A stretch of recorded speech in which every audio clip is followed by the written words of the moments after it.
My name is Adam Patterson. With me today we have Kevin Rakestraw joining us. How are you doing, Kevin? Doing pretty good. So this is episode number 178 of the Film Pulse podcast. Today on the show, we're going to be taking a look at Cop Car, starring Kevin Bacon, the coming-of-age drama Prince, and the indie comedy People, Places, Things. Of course, we'll also be going over some of what we've been watching, this week's movie predictions, new on video on demand, DVD and Blu-ray releases. Now, if you're watching us on the live stream, welcome. I'm sure this, I'm hoping that everything is going to be okay from this point out. I don't really know, but we'll see how it goes. I'm going to attempt to keep an eye on the comments and in the chat, so feel free to join in the conversation if you're hearing this. If it gets a decent response and we don't have too many problems henceforth, we'll probably do this again and make it a regular thing.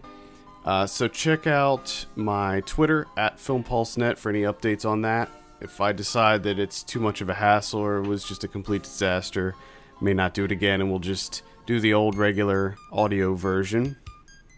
Now, before we jump into our first review today, we got an email in this week, and I just wanted to read that.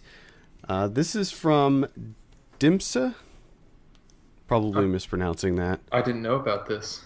Yeah. He says, the site is excellent. I'm constantly visiting it, especially the VOD release calendar. Why not discuss some new movies from ex-Yugoslavia? Here are a few good movies. The High Sun, Panama, Marked, Zigosana. I know all about the films from ex-Yugoslavia. If you need anything, feel free to contact me. Greetings from Macedonia. Okay. So what do you think about that? Ex-Yugoslavian films? Gonna put that. I'll do it. Gonna put that on our radar. Why not? I'll watch them. I'm okay with that, I guess. You seem a little hesitant. Well, what do you have against ex-Yugoslavia? Some of them actually look pretty good. So You're I don't know. Just saying that. You're just trying to be nice. The big issue is being able to find them, because I looked up. Just email the guy. Because I looked up some of these, and it doesn't look like really any of them got any kind of release date here in the U.S. So I really don't know. I mean, that could be the answer to his question. Yeah. Regarding why we don't cover this. Because we don't have... we don't have access to them. We just don't have access to them. So, thank you for writing in. If you guys have any comments, suggestions, questions, anything like that, or want us to cover your country's movies, just let us know. Podcast@filmpulse.net is the address. Let's go ahead. You ready to jump into our first movie? Well, yeah. Let's do it. All right. We're talking about Cop Car. This is directed by John Watts.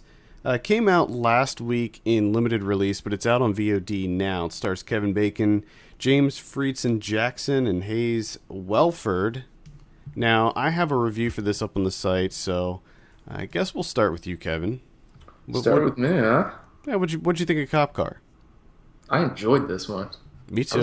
I was surprised. Just a really simple movie. Extremely simple. Yeah.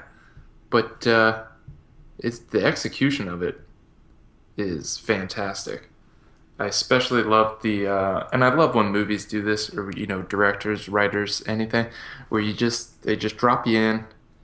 You're there we're just thrown in, and things happen. Right. And it works so well. I wish people did this more often. The whole plot is basically about these two kids. They run away from home. They find an abandoned cop car, and basically they just decide to take a joyride.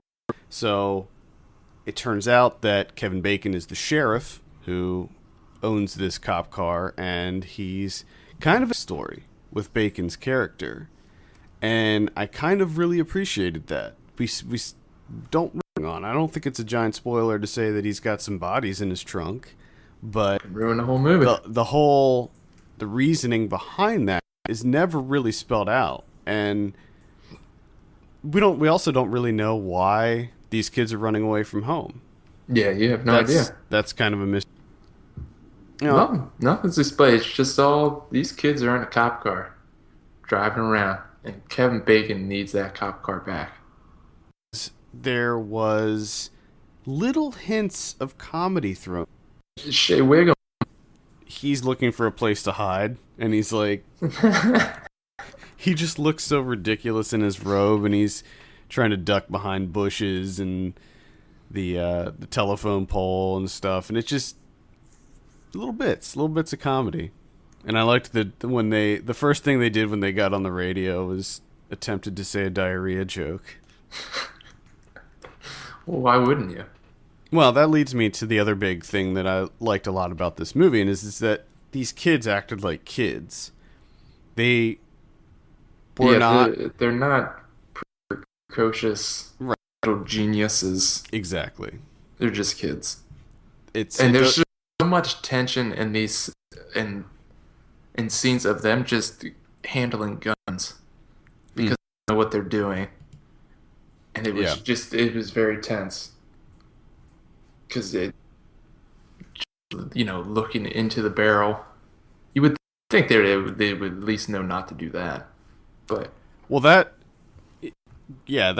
a good transition to my next thing that I liked a lot about this movie, and it's that, holy crap, was this movie suspenseful, and not in the way that I really thought that it would be. It's not the stuff with Kevin Bacon that's suspenseful, it's the stuff with the kids being so freaking reckless that you're just like, oh my god, one of these kids is going to blow his face off.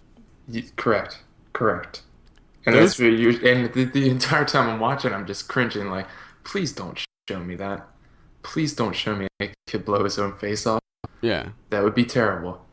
And I don't know if I could handle it, to be quite honest. Yeah, it's kind of ridiculous. My expectations were, that was kind of the shtick of it, is that, Kevin Bacon would be old, and it would just be, and he would do terrible things to people with the kids, and it would just be an awful movie. Right. Overall, not quality, but yeah, no, I know what you meant. What they're going for. But it wasn't that. Right. Which was, I enjoyed. The nastiness level was not like I thought that it would be. A lot more violent and just kind of dark, but it wasn't that. I mean, it was, sure, there definitely is some violence in there. It's not over the top or gruesome or anything like that. No, and I was so worried when they had Wiggum in there, when they threw him into the. I'm kind of thinking, like, this movie's already. We already have a good. I don't know if we need to do this, but I thought that was handy, especially they give him a chance comedy in there, and then that little monologue that he gives to the kids about their pets, that was quite something. Yeah, what he would do to their families. Yeah, that was a little intense, that scene. And then the way they, Kevin Bacon kind of uses Cameron Manheim's character to kind of jumpstart things. Mm-hmm. Which, that was something. It was devious. Yeah, it was a little bit. I call that a little devious. A little bit. What are you going to give 10? Oh, Cop Car. I'm going to give it a 7. 7.5. 7. I think I gave it a 7.5 on the site. Well, that's what you had to stick with. I'm trying to change it. I'm trying to look up what I got. But you're not allowed to do that. I don't know if it'll go in my top 10 of the year, but it'll probably be in the top 20. Yeah, it's definitely one that I recommend. Yeah. Definitely say check it out. Yeah. All right, that's Cop Car. Let's go ahead and move on to our next review. We're talking about Prince. This is directed by Sam DeHong. This came out in limited release this weekend. I believe it is now available on VOD. It is a film from the Netherlands. Ayub is the main character, and he just had so much going on in his life. He was dealing with his mom and his sister and his dad, and each of them had their own conflicts that he was trying to resolve, and then the girl that he liked, and the bullies, and then his friends, and there was just like so much going on in this microcosm of this little neighborhood area that I feel like some aspects of the movie were underdeveloped. Like, for instance, when he went to work for that guy. Yeah, that just... like I wanted so much more explanation as to what the hell was going on with all of that. But yeah, just that's where it kind of fell apart for me, because that's where all that the weirdness is housed. Yeah, and it just, to me, it just didn't work. And the character, that, you know, the guy with the Lamborghini. Mm-hmm. It was just too much. It was just this weird shift all of a sudden. Yeah, because that character was very cartoonish. He didn't act like a human person. He just acted like a psycho that you see in a movie. Mm-hmm. He acted like a movie character, and yeah, it didn't really fit with the rest of the movie, which was pretty grounded otherwise. Yeah. And you have all these things that this kid's dealing with, and for the most part, he does a decent job of, building everything up, considering that this movie's only like 76 minutes long. Yeah. And then all of a sudden you have this shift, and you know at some point in time that this is going to happen, because it needs to, for where this, the film ends up going with the story and everything. But everything felt rushed, and it just felt completely different. The tone was off. And then, like you said, his character is so cartoonish, and they add so much, odd things to, where he forces people to act like a cat, bow. And it's just like, everything was going so well up until that point. Yeah, for me, while I was bothered, I was so taken by the visual style of this movie. I mean, they employ pretty much everything that I like in that. You can kind of tell that, okay, I got myself into a situation here where it looks like it's going to be style over substance. This is what I'm getting into, which I'm okay with. I'm fine with it. And it was interesting to see, kind of like a crime movie that's a neat, though. Mm-hmm. Which is a bit different.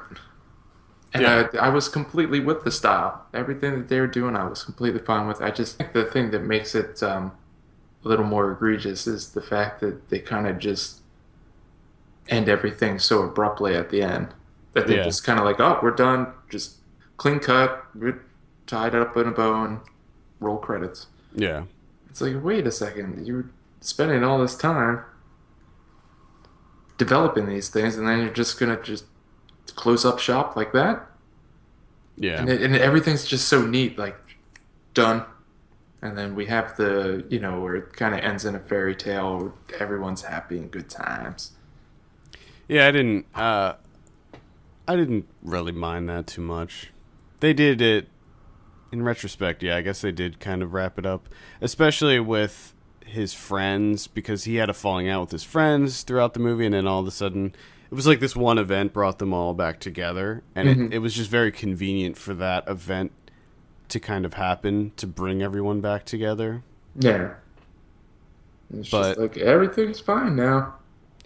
And as far as ridiculously cartoony as that the Lamborghini guy was, that all that, it's just like, we'll just forget about it. I don't think so. Yeah. The whole time after the one event occurs, the whole time I was thinking, what's going to happen here? Something terrible is going to happen. He's going to come back, and it's storyline. Well, see you later. It's just, it feels like it's a solid film. I look forward to things in the future. It just seems, judging from this, he doesn't know how to end a movie or a story. Maybe. It really didn't bother me at all. I was still there were still way more positives for me. Like the performance by the kid, I thought he did a really great job, and this was like his first feature length movie. I think same director before, Yeah, he was quite but good. I thought that he was really good. Performances were pretty good, and he has a lot to work with there emotionally for that character. Like, I mean, the actor handling the requirements of the character. Plus, he sold that. It looked like he dropkicked his sister. Oh yeah, that was quite a. That was a bit. I was like, oh, okay. I liked you at one point, Ayub. Well, Now it I was don't. kind of an accident, but It's an act. He dropkicked her. I don't think you could accidentally dropkick someone. yeah. Let's go ahead and give this a score. I wouldn't give it that high of a score now. I would probably give it I would still give it a 7.5, but I wrote it originally as an 8, so I gotta stick with the 8. That's right. You can't change it. Don't change it. But you can change it. Doesn't really matter. I'm gonna go with a.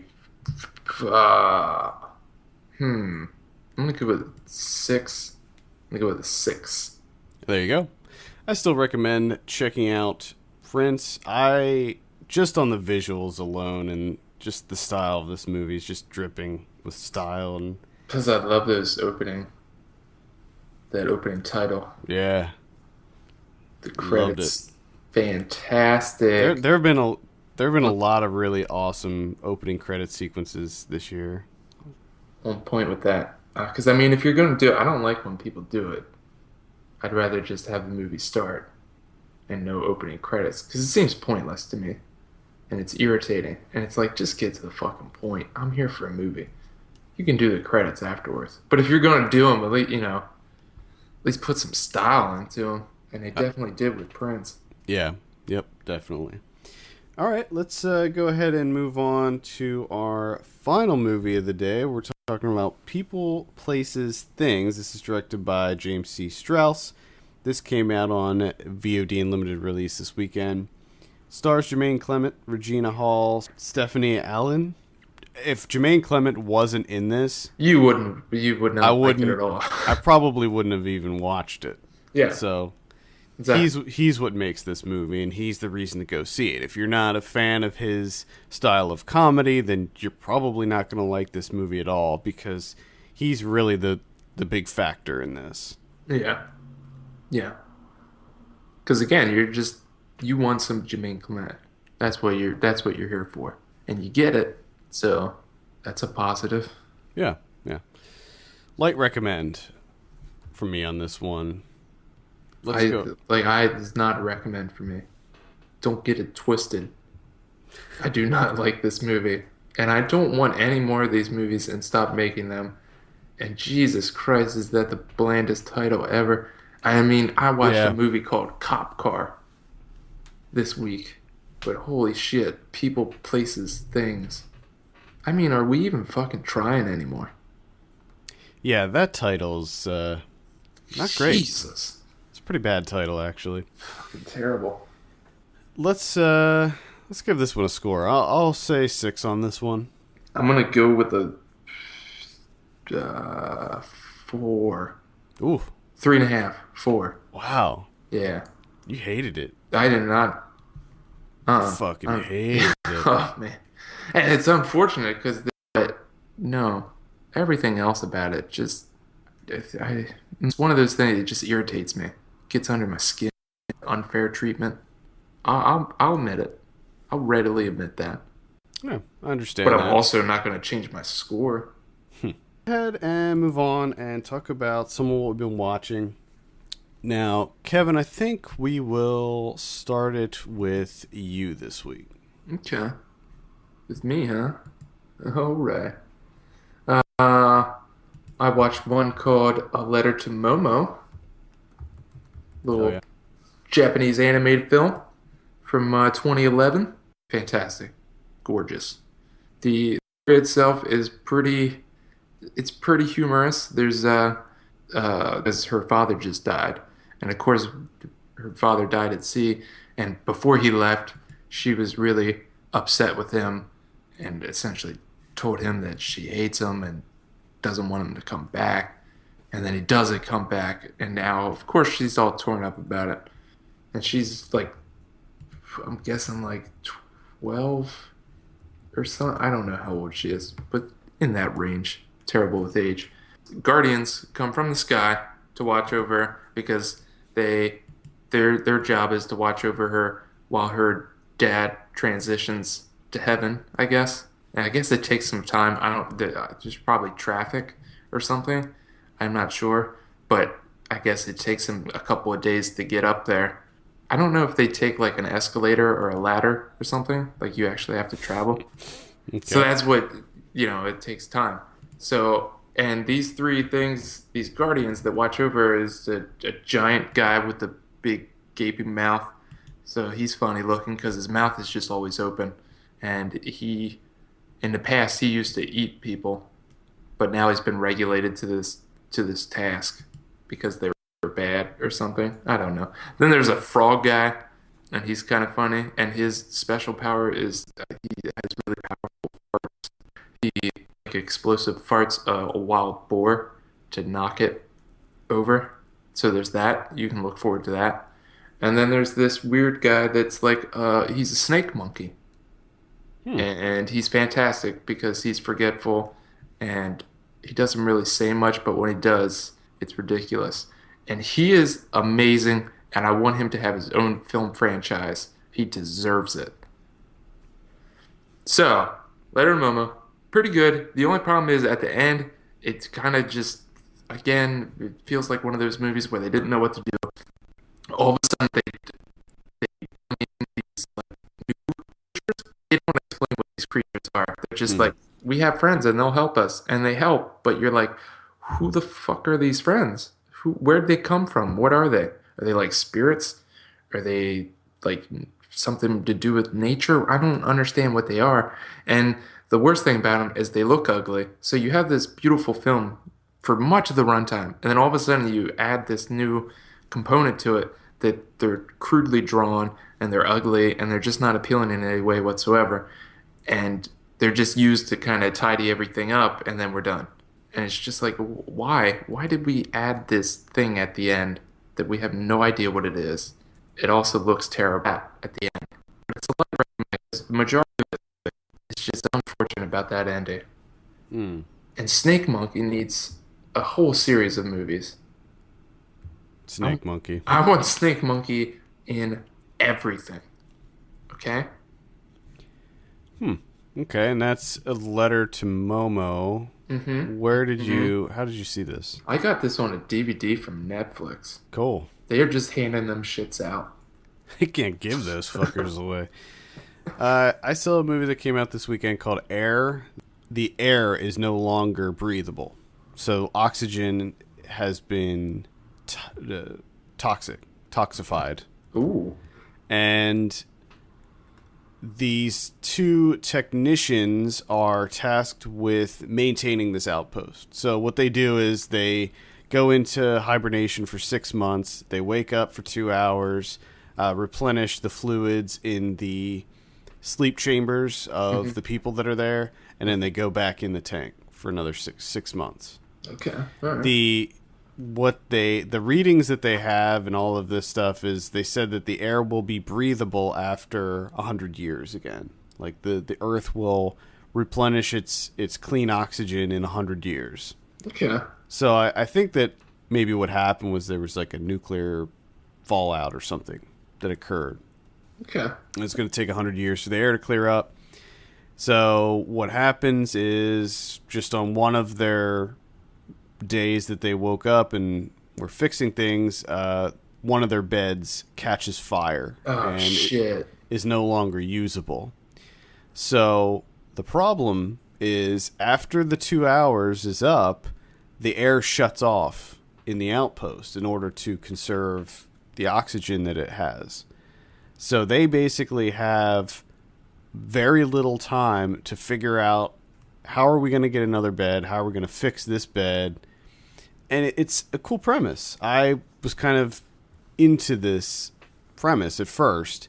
However, it basically just goes down the same path that we've seen a million times before. Like the two men, they stop trusting each other. They start becoming paranoid of each other. Things get violent. It escalates. Before you know it, it's like they're not worried about the air anymore. They're just trying to kill each other.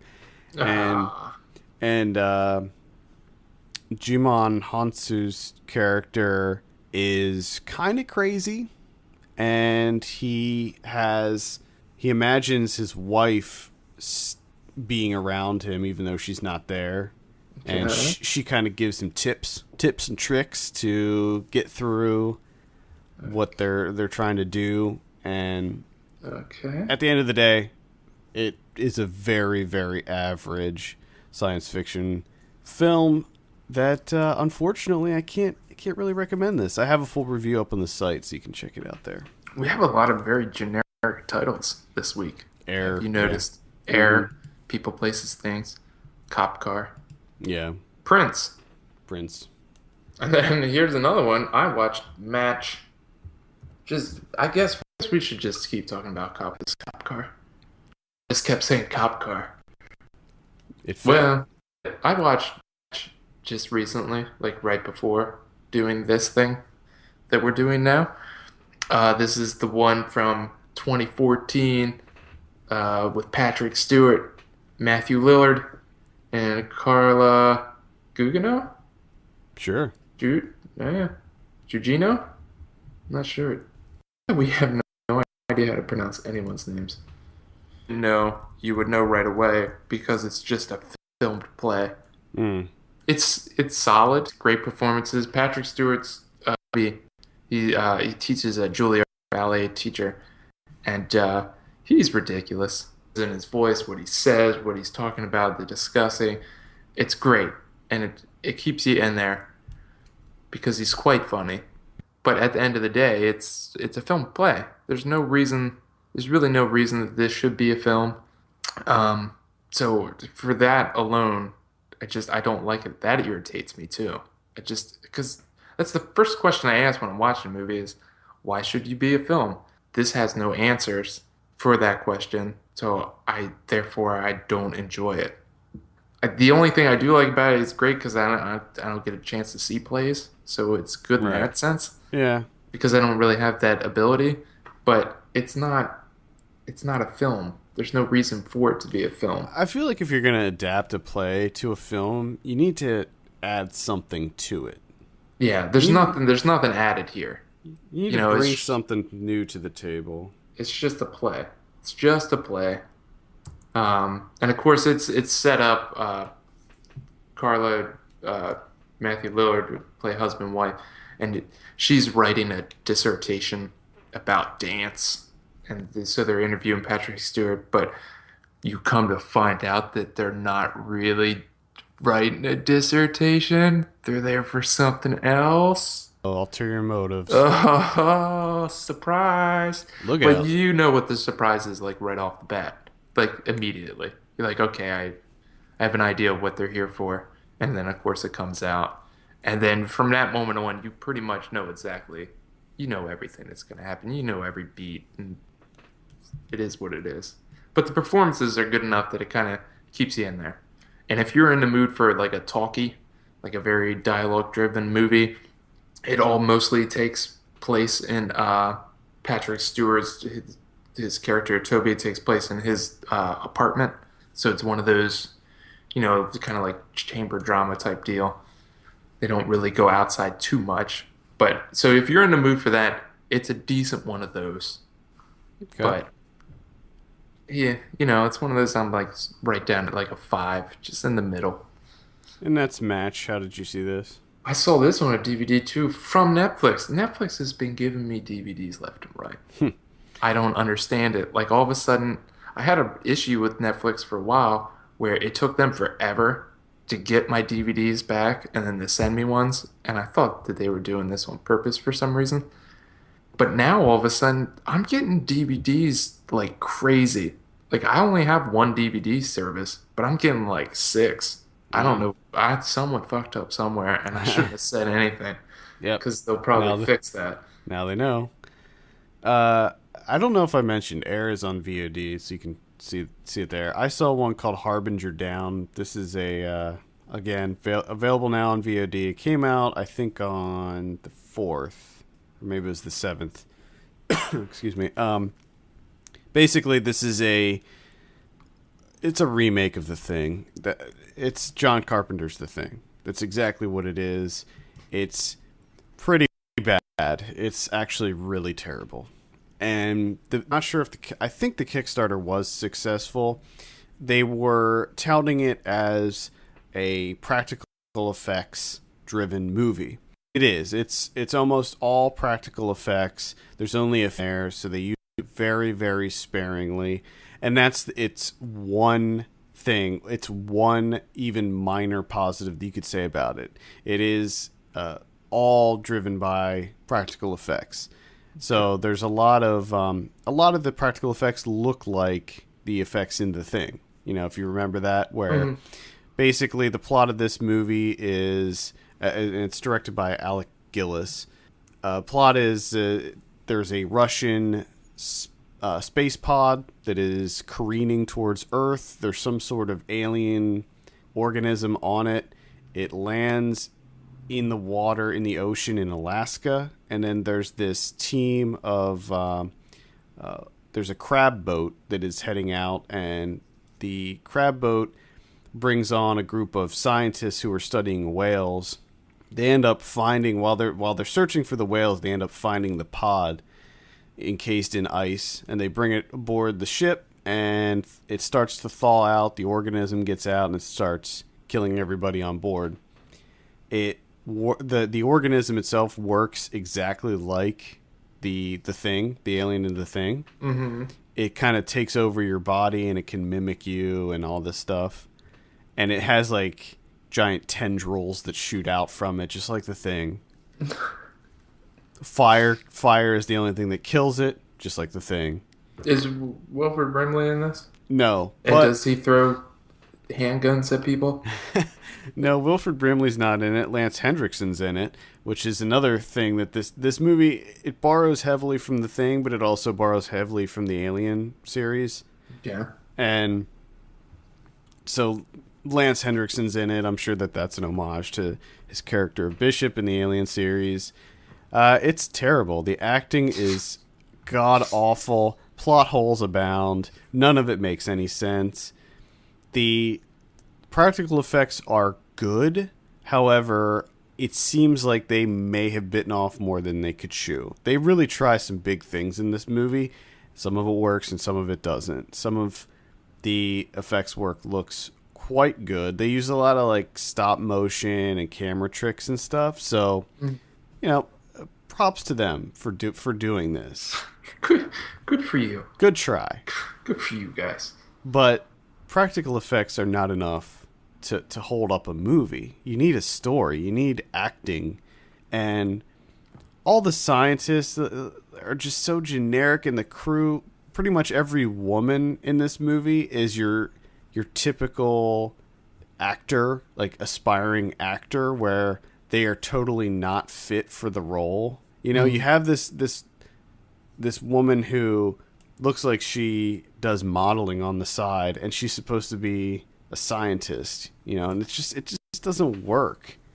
Anything else on your list? No, I got nothing. Okay, a couple more things that I could mention. One is Molly Moon, and the plot of this movie is so ridiculous. So she has this best friend at the orphanage, and the best friend gets adopted by a wealthy family, a wealthy couple who love her. They're very nice to him. They give him things. They treat him nicely. They're looking out for him, and she doesn't like this. So she goes out on a quest to get him back and bring him back to the orphanage.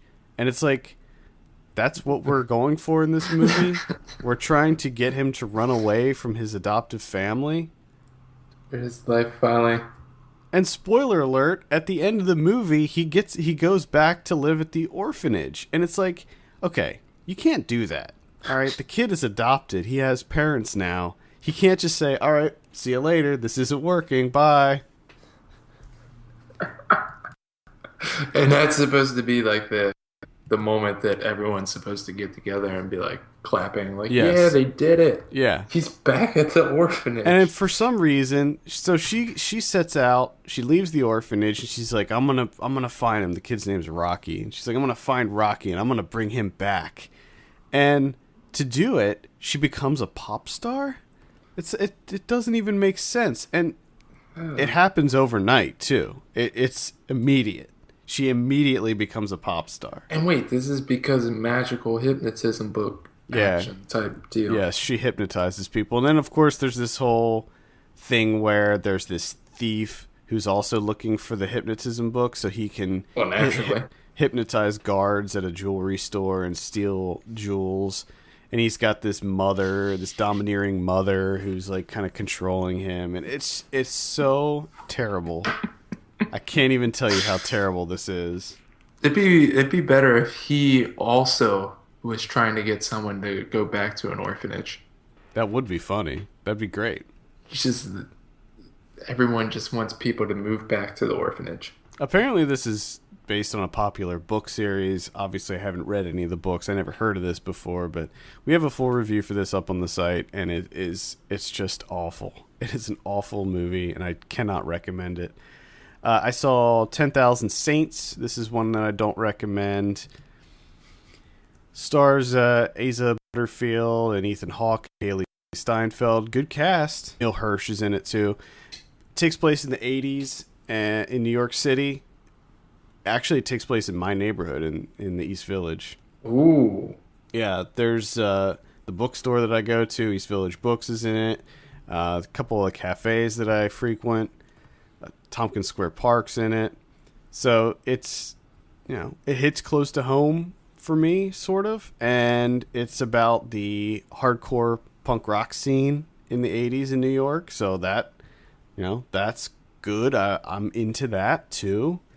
And it's got some actors that I like in it. So, why didn't I love it? Because it was not very good.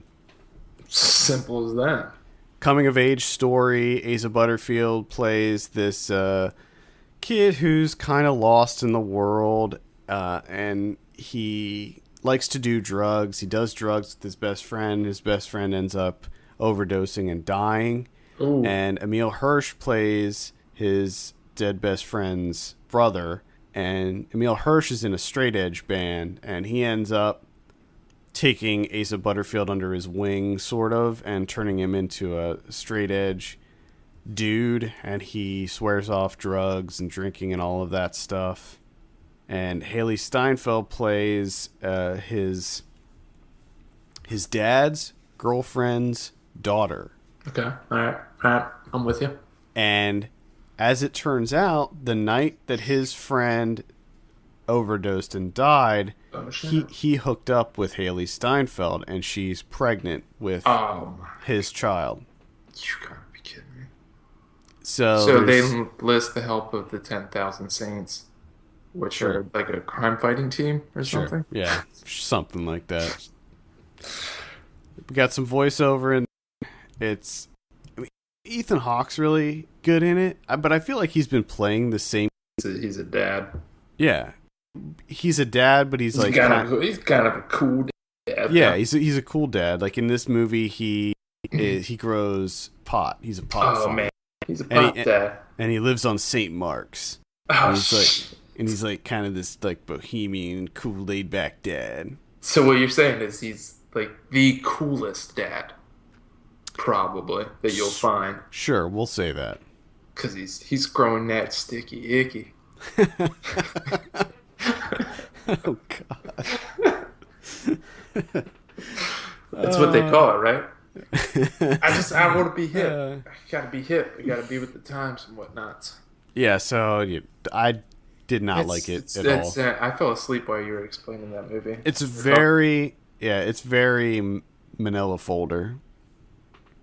And I just can't see Emil Hirsch as the front man in a straight edge hardcore band, and I can't see Asa Butterfield as a guitarist in a straight edge hardcore punk band. Straight edge. I just can't see it. So, yeah, that one available on VOD now. Don't recommend that one. The final one that I'll mention is 1 and 2. Saw that yesterday. Oh yeah. Yeah, this one would have been perfect for us to review. We should have reviewed this instead of People, Places, Things, because this is definitely more within the scope of what we review typically on the show. Yeah. Basically, it's about a farm. They're kind of trapped. That goes around their whole property, and they can't really leave. But as it turns out, they have superpowers. Okay. They can teleport. They're like Nightcrawler. And Yes. they feel trapped in their own home, and they frequently sneak out at night and teleport around and have fun. And their dad doesn't like it. He wants to kind of keep them inside and on their property and not go out where he can't keep an eye on them. He's scared of them. Like, he's scared of their abilities. And he's super religious, and he thinks that it's some kind of message from God or something. And their mom is very nice, but then she's very sick, and she could die at any moment. And they're afraid of what's going to happen when that occurs. He's very abusive to them. Like, in one scene, he nails them to a wall, by their clothes, of course, not through their skin. But he nails them to a wall and makes them stand there pretty much all day and night. Ooh. So he's very abusive, and through a series of events, I won't give anything away, but I will say that the girl, played by Kiernan Shipka from Mad Men, Yeah. she gets out into the world. Oh, and shit. It's kind of a jarring experience for her, but it's very Malick-esque. I'd say if you're not a fan of Terrence Malick, or more so if you're not a fan of the many, many, many Terrence Malick clones, if you don't like those clones, you're probably going to have some issues with this, because it is very, very Malick-esque. There is voiceover in it, and it is kind of... Is it poetic? It's sort of poetic, yes. Is it lyrical? Yes, it is very lyrical. And it Deep happens... and profound. Yeah. Yes. It happens probably 3 or 4 times throughout the movie, and it is very grating. I had a hard time with that. Other than that, it looks great. And the director, Andrew Draws Palermo, he's a cinematographer, but he actually didn't do the cinematography for this movie, which was really weird, because I was like 10 minutes into it, and I said out loud, for some reason this reminds me of a Hannah Fidel movie. And I don't know why I said that. I don't know what made me think that. But then I looked it up, and I realized that this director is the cinematographer for Hannah Fidel. And the weird thing, though, is that he didn't do the cinematography on this movie. But it still felt like his cinematography. Yeah. Because isn't that the guy... Didn't he do... He did Rich Hill. Yeah. Yeah. Yeah. It definitely has that... I hate to say it, because it's, poverty porn. Yeah. I don't like using that term, but that's kind of what it is. Gotcha. But night crawlers. Yes. Nice. Or Jumper. Or Jumper, if you want to... I'm going to stick with Nightcrawler. Thank you. I'm not talking about no Jumper. So, I don't know. It's a weird one. It is definitely a weird movie. It's obviously low budget, so there's not lots of crazy special effects, but the way that they handle the teleporting, it looks cool, and it sounds really cool. So, I think that it does work. Okay. All right. It's a very slight movie. It's really understated, and it's more about kind of their state of mind and how they perceive the world and stuff. And it's it's very slow burn. Gotcha. But in the end, yeah, I liked it. I would recommend it, actually. Yeah, I want to check this one out. Yeah, you can. It's on VOD. All right. I think that will do it for what we've been watching. Let's go ahead and move on to some predictions, shall we? Straight Outta Compton. You said 62. I said 76 on this one. Actual 88%. Boy. I haven't seen this. I was thinking about maybe seeing it today. I'm not sure. Man from U.N.C.L.E. I said 62 on that one. You said 54. Actual is 67. Right. Yeah. Fair. Sure. Next week, we have Hitman Agent 47. What about Agents 1 through 46? None of them matter. 47 Why? is he's the one. Why? Because he's the one from the games. He's the best one out of all of them. All right. I mean, you got to do a better job hiring them. If you only have one agent that you can make a movie about. You know what I'm saying? I guess. Do you understand I guess where I'm coming from? Yeah, I guess. I think this one, the trailers make it look like it's going to be kind of fun and over the top and super violent, but I think it's still going to be pretty bad, so I'll say 32, and that's generous. Ooh. Ooh. What did you say? What was your number again? 32. 32. I'm going to say 26. And we also have Sinister 2. Oh, shit. Oh, man. Sinister 2. I'm going to say 40. Going to be quite poor as well, and I will say 36. Nice. Yeah, this one, Random numbers. I liked the first one, but this one I think is... Yeah. Nah. No, thank you. All right, let's see what we got coming out on limited release. Let's go ahead and talk about some VOD releases. Next week we have The Boy. Again, very excited for that. That might be one that I check out in the theater today. I'm not sure. Being Evil, Siren, Mateo, 6 Years, Slow Learners. I'm actually going to see that one. That looks funny. That comes out on Wednesday. And The Curse of Downers Grove. Oh. Let's talk about some Blu-ray releases. Get those Blu-rays. Next week on Blu-ray, Hackers comes out. Holy shit. Fuck yeah, buddy. Hackers. Cancel all plans. Get your hackers. Hack the Gibson. Cancel all plans and get your hackers. We have Psycho Beach Party. That comes out. So, yeah. Burt Reynolds and Navajo Joe from 1966. Oh, shit. Cub comes out. I recommend Cub. Artsploitation's putting that out, so should be a decent release. Strangerland, that's the one with Nicole Kidman that I heard is pretty bad. Ejecta. Ooh. It's a sci-fi horror movie from the looks of it. Vendetta, which is the Saska twins prison thriller with Dean Cain and The Big Show. Oh, shit. Yeah. It's terrible. You saw that. You saw that one, right? I did. You loved it. It's terrible. La Sapienza. Hey, I like that one. I thought Enjoyed that. I recommend it. I thought it was okay. Double bill it with, what was that one called? Vendetta? Yeah. Perfect double bill. Triple bill it with Hackers. There you go. Perfect day. Lambert and Stamp. The Seventh Dwarf. What now? The Seventh Dwarf. Dwarf? 3D. Like as in Steven Dwarf? No, as in dwarf, as in the dwarf. Snow White. Dwarf. Dwarf. I heard you say dwarf. Dwarf. Dwarf. You gotta enunciate that W better. Come on, man. This is live.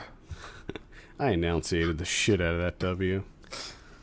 That's pretty much it. What do we got, Arians? We have one Criterion 1973. It's a farce. It's a farcical movie about making movies. Cool. Yeah. So get that. Nice. Quadruple bill. With Vendetta, Hackers, and what was the other one? La Sapienza. Yeah. There you go. Talk about a day right there. Yeah, so certainly next week is not as strong as this week was. Well, you have in the way of anything. Really. No, well, you have the seventh dwarf. Yeah, there we go. Can you imagine 7 Steven Dwarfs out there? Yeah, that's what it is. It's a mockumentary style. It's about the dwarf family, and there's the seventh dwarf that people didn't know about. Okay. He's a night crawler. Well, I think that is gonna do it for today. Apologies again for all the technical glitches. I promise that we will slowly but surely get everything worked out. So if there were audio problems, that's why, with the audio only version of this. So I'm gonna try to clean it up as much as I can, but whatever. This is your way of saying, like, I don't owe you anything. It's a work in progress. We're working on it. What do you expect? Okay. Send us your questions, podcast@filmpulse.net. Follow us on Twitter, @FilmPulseNet and @FilmPulseKevin. And take a look at our Patreon page, patreon.com/FilmPulse. Consider subscribing for as little as $1 per month. Help us get some better equipment so we can do this better. Am I right? Yes, correct. For Kevin Rakestraw, my name's Adam Patterson. We'll see you on Thursday for Ryan Watches a Movie.